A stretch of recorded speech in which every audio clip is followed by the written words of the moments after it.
अस्सलाम वालेकुम फ्रेंड्स, आपका दोस्त वहीद फिर एक दफ़ा आपकी खिदमत में एक खौफनाक और पुरअसरार कहानी के साथ हाज़िर है। अगर आपने मेरे चैनल को अभी तक सब्सक्राइब नहीं किया तो मेरे चैनल पे like, subscribe and bell icon पे क्लिक करना ना भूलिएगा। आप लोगों के कीमती वक्त को बचाते हुए कहानी की तरफ चलते हैं। वलीद डेरा गाजी खान के एक छोटे से गाँव से ताल्लुक़ रखता था। उसका बाप वहीं के करीबी डाक खाने में पोस्टमैन का काम करता था।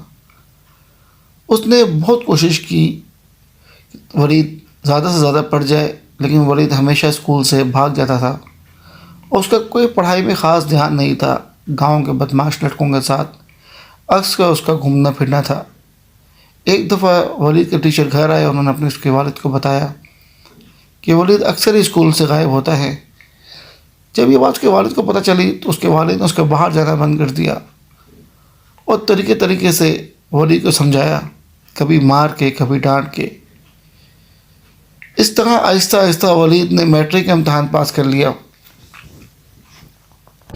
गांव के स्कूल में मैट्रिक से बाहर पढ़ने के लिए आप लोगों को बाहर जाना पड़ता था।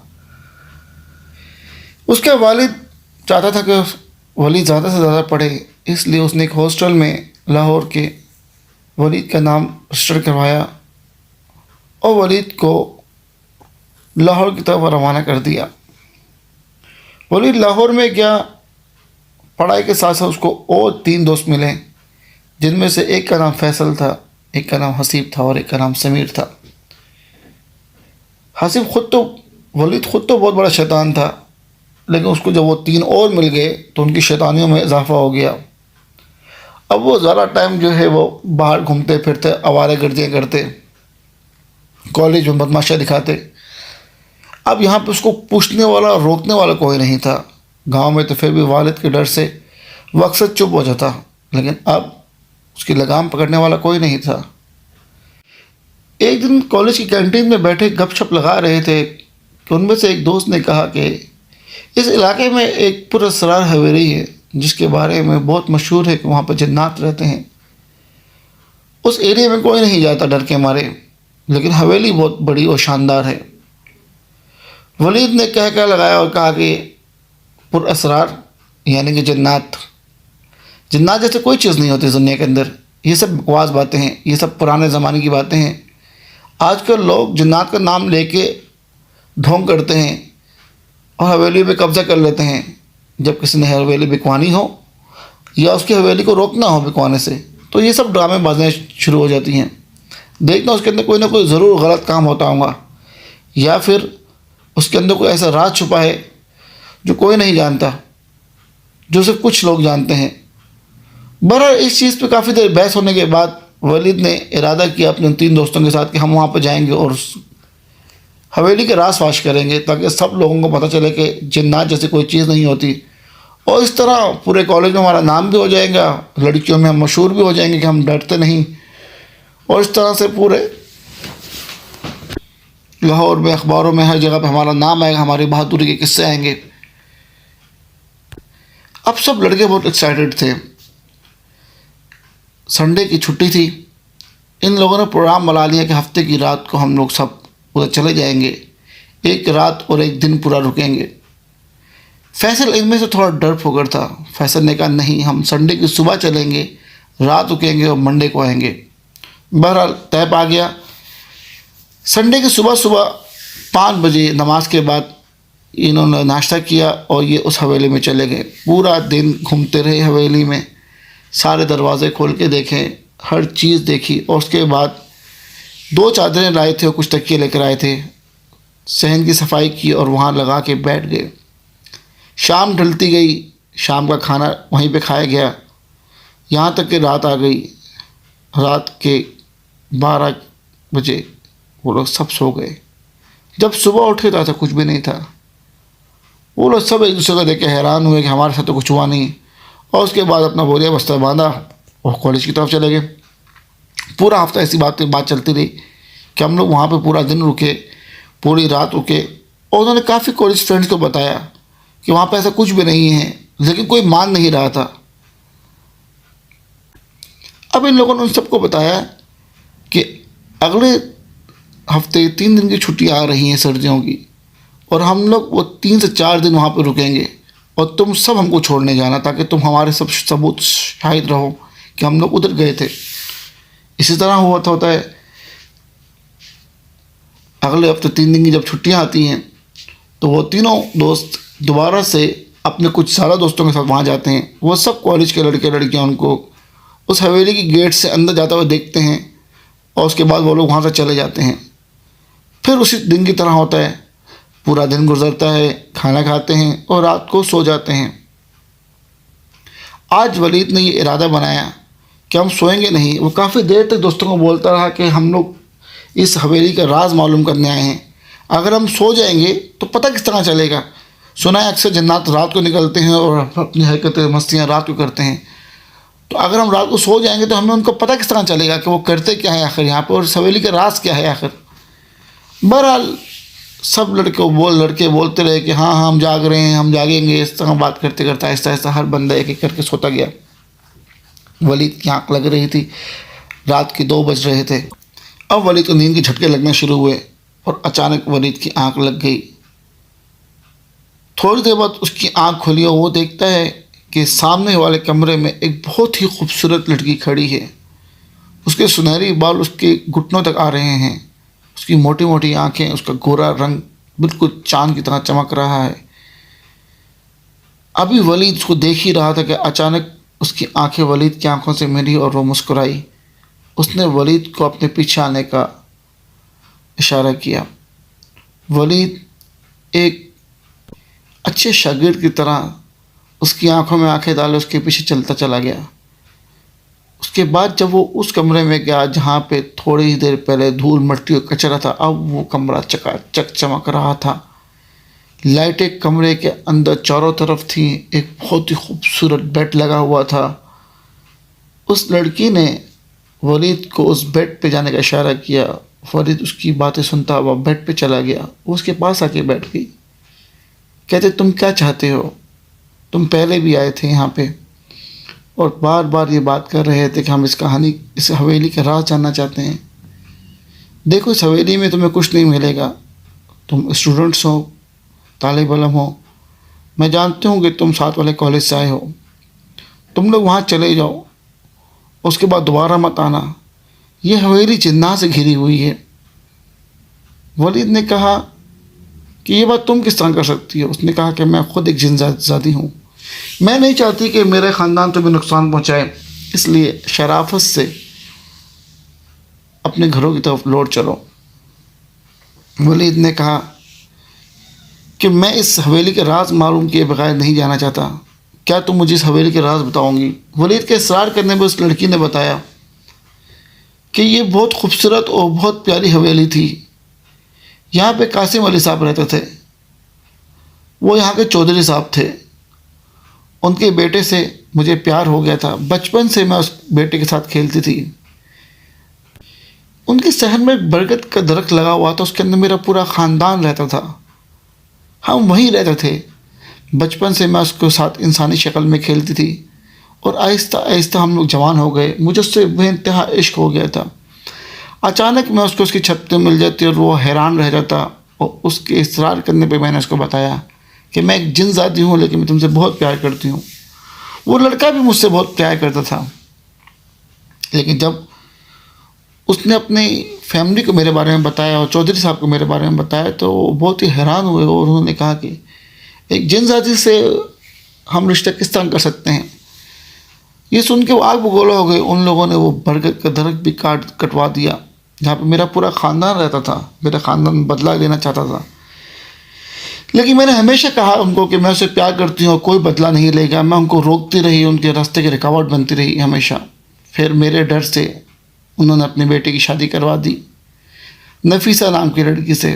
जब नफीसा को मेरे इश्क के बारे में ख़बर हुई तो वो अलग अलग आमिलों के पास जाना शुरू हुई और उसने अलग अलग किस्म से हमको जलाना शुरू किया, कभी तावीज़ों से, कभी किस तरह। वो मेरे ख़ानदान को नुकसान पहुँचाना शुरू हो गई। अब मेरे ख़ानदान वालों ने मेरी नहीं सुनी और वो उसको ढहाना शुरू हो गए। डर के मारे उसके वजीफ़े उल्टे हो गए, जिसकी वजह से जिस लड़के से मैं बेइंतहा मोहब्बत करती थी वो इस दुनिया से चला गया। मैं ये सदमा बर्दाश्त नहीं कर सकी और बिल्कुल खामोश हो गई। उसके बाद मेरे ख़ानदान ने उनके घर के एक एक फ़र्द को मार डाला। इस तरह ये घर वीरान हो गया और हमने पूरी हवेली पे कब्ज़ा कर लिया। ये इस हवेली का राज है और इसके अलावा कोई राज नहीं। तुम जब पिछली दफ़ा अपने दोस्तों के साथ आए थे और मस्तियाँ कर रहे थे, उसी वक्त ये लोग तुम्हें मार देना चाहते थे, लेकिन मैंने रोका क्योंकि तुम ना समझ हो, जवान हो, जवानी की दहलीज पे कदम रखा है। लौट जाओ अपने घरों में वापस अगर अपनी खैरियत चाहते हो तो। और उसके बाद मैं वहीं सो गया। जब सुबह मेरी आँख खुली तो मैं कचरे के ढेर के ऊपर सो रहा था। मेरे दोस्त जब सहन से वापस आए तो उन्होंने देखा कि मैं कचरे के ढेर के ऊपर सो रहा हूँ। उन्होंने मुझे बहुत हैरत से देखा और कहा कि अगर सोना था तो यार हमारे साथ चादरों पर सो जाता साहब, ये कचरे के ढेर पर सोने के तरीके क्यों आ रहे थे। और वो ज़ोर ज़ोर से कह कह लगाना शुरू हो गए। फिर मैंने उनको बताया कि मेरे साथ क्या हुआ। मैंने शुरू ही की थी कहानी कि रात को मेरी आँख खुली और मैंने देखा कि एक लड़की खड़ी है वहाँ दरवाज़े पे। उसके बाद से हसीब बोला कि वो बहुत ही खूबसूरत लड़की होंगी, उसकी गोरा रंग होगा, मोटी मोटी आँखें होंगी, उसने तुझे कमरे में इशारा किया होगा बुलाने का, और उसके बाद उसने तुझे कमरे में बैठने का कहा होगा, एक बहुत ही खूबसूरत बिस्तर होगा जिसमें तू बैठ गया होगा, और उसके बाद वो तेरे पास आके बैठ गई होंगी और उसने तुझे बड़े प्यार से कहा होगा कि मैं जिंदादी हूँ। ये चीज़ मैं बहुत हैरत से हसीब की तरफ देख रहा था और हसीब को कह रहा था कि ये तुझे कैसे पता। कहता है हमने जितनी कहानियाँ पढ़ी किताबों में सब में ऐसा ही होता है और यही लिखा होता है। और उसके बाद वो गायब हो गई। मैंने उसको यकीन दिलाने की कोशिश की कि बात ऐसे ही हुई थी जो तू कह रहा है, और वो सब कह लगा के हंसना शुरू हुए और कहते हैं कि हमें भूख लग रही है, चलो खाना खाने चलते हैं। हम सामने ही करीबी ढाबे में गए और नाश्ता किया। उसके बाद उन लोगों ने वापसी का प्रोग्राम बनाया। मैंने कहा वापस कहाँ जा रहे हो?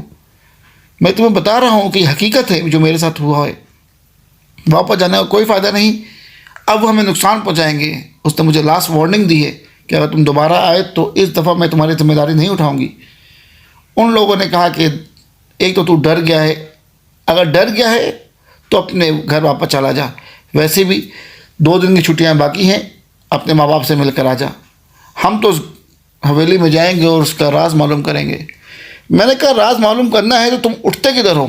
तुम तो रात भर सोते पड़े रहते हो जैसे कोई नशा किया हुआ है। अगर उस हवेली के राज जानना है तो तुम्हें रात को जागना होगा। बहरहाल उन्होंने कहा हम तो जा रहे हैं, तूने आना है तो आ जा। मैं अपने दोस्तों को छोड़ नहीं सकता था, दोस्ती काफ़ी पुरानी हो चुकी थी। मैंने उनके साथ हामी भरी, उनके साथ वापस चला गया। आहिस्ता आहिस्ता पूरा दिन गुजरा और फिर रात आ गई। हम लोग सब बैठ के बातें कर रहे थे कि हसीब पे किसी ने ठंडे पानी की बाल्टी उलट दी। हमने बेयक वक्त ऊपर देखा तो ऊपर कुछ भी नहीं था और हसीब ठंडे पानी से थरथरा रहा था। मैंने कहा दुर्गत शुरू हो गई, अब उन लोगों ने अपना बदला लेना शुरू करना है, अब तुम देख लो क्या करना है। इसके बाद किसी ने जिस तरह फैसले को पाँव से खींच के हमारे सामने से सीढ़ियों से ऊपर ले गया। हम अब इसको रोकने के लिए भाग ही रहे थे कि हसीब को कोई मेरे सामने कंधों से पकड़ के पीछे की तरफ कमरे में ले गया। मैंने भी समीर की तरफ देखा ही था कि समीर के किसी ने बाल नोचे और उसको घसीटना शुरू कर दिया। मैं ये सब देख ही रहा था जैसे कि मेरी आंखें यकीन नहीं कर पा रही हों कि ये सब कुछ हो रहा है, और किसी ने मेरे मुंह पे ज़ोरदार थप्पड़ लगाया। मैं घूम के गिरा और जब मैंने पलट के देखा तो एक बहुत ही भयानक खौफनाक, जिसकी आंखों से अंगारे निकल रहे थे, उसको मैं औरत तो नहीं कह सकता, वो एक चिड़ैनुमा थी जो बहुत ही भयानक अंदाज में मुझे बोल रही थी कि तुझे समझाया था, बहुत प्यार से समझाया था, बहुत प्यारा रूप लेके समझाया था, लेकिन तुम इंसानों का यही मसला है कि तुम समझते नहीं हो बात को। जब तक तुम्हें 2 लफ्फड़ नहीं पड़ते हैं मुँह के ऊपर तब तक तुम्हें समझ नहीं आती कि मसला क्या चल रहा है। तुम्हें समझाया था ना कि मैं पूरे ख़ानदान के साथ रहती हूँ, यहाँ पे मेरा पूरा ख़ानदान है, हमारी हवेली है, राज मालूम करना है, राज मालूम करना है हवेली का, प्रॉब्लम क्या है। और ये बोलते हुए उसने मेरे दूसरे मुंह पे ज़ोरदार चपेट करवाई। अब मुझे समझ नहीं आ रही थी। मैं उसके बाद बेहोशी में चला गया। मेरे दोस्तों की चीखों की आवाज़ मुझे आ रही थी, लेकिन मैं बेहोश हो गया था। जब मेरी आँख खुली तो मेरे इर्द गिर्द कोई नहीं था। मैंने अपनी आँख हल्के से खोल के रखी हुई थी और मैं अपनी आँखें घुमा रहा था और चारों तरफ देख रहा था कि मेरे तरफ चारों तरफ क्या हो रहा है। उस वक्त मेरा कोई दोस्त मेरे पास नहीं था, लेकिन वो भयानक खौफनाक पुरअसरार चुड़ैल मेरे बिल्कुल सामने ही बैठी थी, ऐसे जैसे वो खिड़की से बाहर देख रही हो, किसी से बात कर रही हो। इस वक्त मैं अल्लाह को याद कर रहा था, डर रहा था कि मैं किस तरह यहाँ से निकलूँ। उसी वक्त मुझे अपने गांव के मौलवी साहब याद आए, जिन्होंने एक दफ़ा मेरी वालिदा को कहा था कि अगर आपको कोई भी मसला हो या आपके बेटे को कोई भी मसला हो तो मुझे याद करना। उस वक्त मैं वहीं खड़ा था। उसने मेरे सर पे शफ़क़त से हाथ फेरा था और कहा था, बेटा अगर कभी भी कोई मसला पड़ जाए जन्नत का तो मुझे ज़रूर याद करना दिन में 3 दफ़ा। और मैं ये सोचता था कि ये कोई जिन है जो मैं 3 दफ़ा इनको याद करूँगा ये आ जाएंगे, लेकिन उस वक्त मेरे पास कोई हल नहीं था। मैंने ऐसे ही किया, दिन में 3 दफ़ा, दिल में 3 दफ़ा उनको बुलाया और वो अचानक मेरे सामने रूबरू हो गए। एक तेज़ हवा चली, पत्ते हिलना शुरू हो गए चारों तरफ और वो मेरे सामने खड़े हो गए। ये देख के चुड़ैलों की तरफ बढ़ी, उन्होंने कुछ पढ़ के उसकी तरफ फूका और वो खिड़की से बाहर निकल गई। उन्होंने मुझे कहा कि बेटे तुम यहाँ कहाँ फंस गए हो, तुम उन दोस्तों के साथ क्यों आए, तुम्हें क्यों इस हवेली का राज जानना था, देखा ना वो सब तुम्हें छोड़ के चले गए, तुम्हें पता है वो सब भाग चुके हैं और तुम इस वक्त इस हवेली में तन्हा हो। मैं बहुत डर गया था, मुझे तो ये भी नहीं पता कि वक्त क्या हो रहा है। जब मैंने पूछा तो उन्होंने कहा कि रात के इस वक्त 2 बज रहे हैं और तुम इस पूरी हवेली में अकेले हो। मैंने उन्हें कहा, मौलवी साहब मुझे माफ़ कर दें, मुझे वो दोस्तियाँ मनाने में गलती हो गई, आप मुझे अपने साथ यहाँ से ले चलो। उन्होंने कहा, नहीं मैं तुम्हें अपने साथ नहीं जा सकता, मैं एक लंबे सफ़र पर जा रहा हूँ बेटा और मुझे देर हो रही है, तुमने पुकारा तो मैं आ गया। मैं यहाँ पे कुछ पढ़ के फूंक देता हूँ, इंशाअल्लाह सुबह से तुम्हें कोई तंग नहीं करेगा। सुबह होते ही फजर की अजान की जब तुम्हें आवाज़ आए तो यहाँ से निकल जाना और दोबारा इस तरफ वापस कभी मत आना। अब वो मेरे सामने से गायब हो गए। पूरी रात सुकून रहा हवेली में, एक कदम की एक पत्ते की आवाज़ नहीं आई, लेकिन खौफ बरकरार था। जिस वक्त फजर की अजान की आवाज़ मेरे कानों में लगी, बस मैंने अपने कदम उठाए और मैं भागना शुरू हो गया घर की तरफ। अगले ही दिन मैं अपने गांव में था, अपने वालिद के पास था। अब इस कहानी के बारे में मैं किसी को बताना चाहता नहीं था, क्योंकि मेरे दोस्त पहले ही मुझ पे हंस चुके थे, मेरा मजाक उड़ा चुके थे। मेरे वालिद जब घर में दाखिल हुए तो बहुत अफसोसदा थे। मैंने कहा कि क्या हुआ वालिद साहब? उन्होंने कहा कि तुम कब आए? मैंने कहा मैं अभी थोड़ी देर पहले आया हूँ। उन्होंने कहा कि हमारे मौलवी साहब का कल रात को इंतकाल हो गया और आज सुबह हमने उनका कफन दफन कर दिया। तो मुझे इस बात का एहसास हुआ कि वो किस लंबे सफ़र की बात कर रहे थे। मैं वालिद साहब को बताना चाहता था कि वो कल रात को मेरे पास आए थे, उन्होंने मेरी मदद की, लेकिन इस बात पे कोई यकीन नहीं करता। मैंने कहा कि मैं उनकी कब्र पे जाना चाहता हूँ फातिहा पढ़ने के लिए। मेरे वालिद साहब मुझे उनकी कब्र पे लेके गए। मैंने फातिहा पढ़ी, मैं रो रहा था और दिन में पुकार रहा था कि किसी ने शफ़क़त से मेरे कंधे पे हाथ रखा और मैंने पीछे मुड़ के देखा तो वो खड़े थे और मुस्करा रहे थे और मुझे बता रहे थे कि जो हुआ उसे भूल जाओ, किसी को नहीं बताना, कोई यकीन भी नहीं करेगा। और उसके बाद वो मुस्कुराते मुस्कुराते वहाँ से गायब हो गए। मेरे वालिद ने जब मुझे पीछे मुड़ के देखा तो कहा कि क्या देख रहे हो पीछे? तुमने तो इस तरह देखा जिस तरह तुम्हें कोई बुला रहा हो, जैसे तुम्हें कोई नज़र आ रहा हो। मैंने कहा नहीं, कुछ भी नहीं था, बस कुछ याद आ गया था इसलिए पीछे मुड़ के देखा। बहरहाल वालिद के साथ अपने घर आ गया। आज मैं कतर में रहता हूँ, मुलाजमत करता हूँ, मेरे बच्चे जवान हैं, लेकिन मैंने ये वाक़या उनको नहीं सुनाया। ये वाक़या मेरे अंदर दफन है और मेरी मौत के साथ ही जाएगा। फ्रेंड्स, अगर आपको मेरी कहानियाँ पसंद हैं तो आप मेरे चैनल को like, subscribe and bell icon पे क्लिक करना भूलिएगा। इसके साथ कहानी का खत्म करते हैं। अल्लाह हाफिज़।